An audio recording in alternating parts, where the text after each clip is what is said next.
La story time avec la meuf qui avait un jean amoureux. On arrive en 2v2. Moi et mon pote. Une meuf.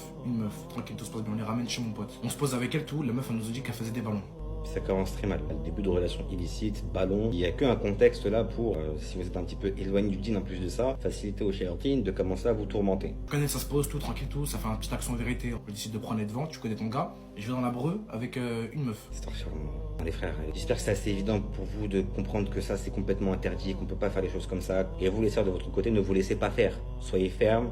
Tu connais, je mets de la musique, tout, ça commence à Ah parler, oui. je dahack un peu avec elle. Tout. Là, mon pote, il est monté avec la meuf en haut. J'entendais de la musique en haut. Et là, j'entends, il n'y a plus de musique. Je crie son blaze, il répond pas.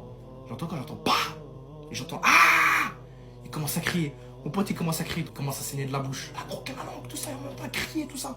Elle commence à zaïf contre moi. Sauf qu'elle parlait, t'as vu, avec un air très hautain et avec un voix très grave. Je me zaïf avec elle et je l'étrangle. Et vous vous dites pas à ce moment-là, je sais pas, réciter quelques versets, là, à la rigueur, appeler les parents de la personne, enfin non. Elle m'a envoyé une patate de bonhomme, les gars.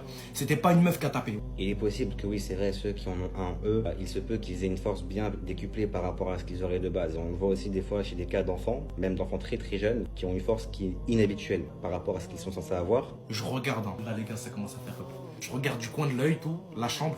Là, je vois la lumière, elle commence à cligner. Toute seule. T'as vu, la lumière, elle s'allume, c'est un peu. Un des signes aussi qu'il est possible qu'il y ait dans vos maisons, c'est que les appareils électroniques puissent se dérégler un petit peu. Il peut y avoir quelques bugs qui sont inhabituels. Ça veut pas dire qu'il y en a forcément un, c'est peut-être juste un problème d'EDF, les gars. Allahu a'lam, c'est possible. Elle est ça comme, les gars. Elle est ça comme. Avec les yeux blancs, ça comme. Avec les yeux blancs et à nous regarder. Moi, je regarde mon pote, je commence à réciter la Fatiha direct. Bah, mais c'est un peu tard là. Vous voyez en fait le problème de commencer à se mettre dans ce genre de relation, dans ce genre de situation, ça serait pas arrivé si de base ils avaient fait les choses correctement. Et en plus de ça, s'ils n'ont pas les capacités de faire face à ce genre de situation, ça peut être dangereux pour eux et pour elles. J'ai mon pote, vas-y, viens, on se casse, on se casse. On commence à descendre en bas, tout. Moi, quand je fais un café, j'étais zaïf, il faut que je me fais un café, tout. Il vient de voir quelqu'un qui était possédé devant lui, avec des yeux blancs comme ça. Il se dit, ah vas-y, viens, on va prendre un café. Ah, Zahra, c'est le temps de prendre un bon petit espresso là.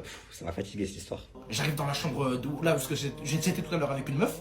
La meuf, elle était encore allongée, sauf qu'il n'y avait pas la meuf. Je regarde tout, je dis, elle est où ta copine, tout ça, elle est où, frère? Elle me dit, oh non, elle a recommencé. Elle était ça comme derrière la porte de la chambre de la meuf. Et elle me regardait ça comme.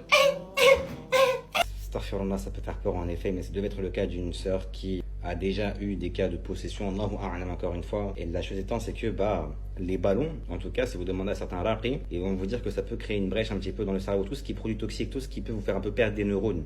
Il n'y a pas que ça, hein. Que ce soit la musique également, que ce soit le fait de persister dans les péchés, de ne pas remplir ses obligations religieuses, puisque bon, c'est bien beau de réciter le Fatiha, mais si de base vous priez même pas, qu'Allah Azza wa Jalla vous vienne en aide, hein, c'est tout ce qu'on demande. Mais voilà,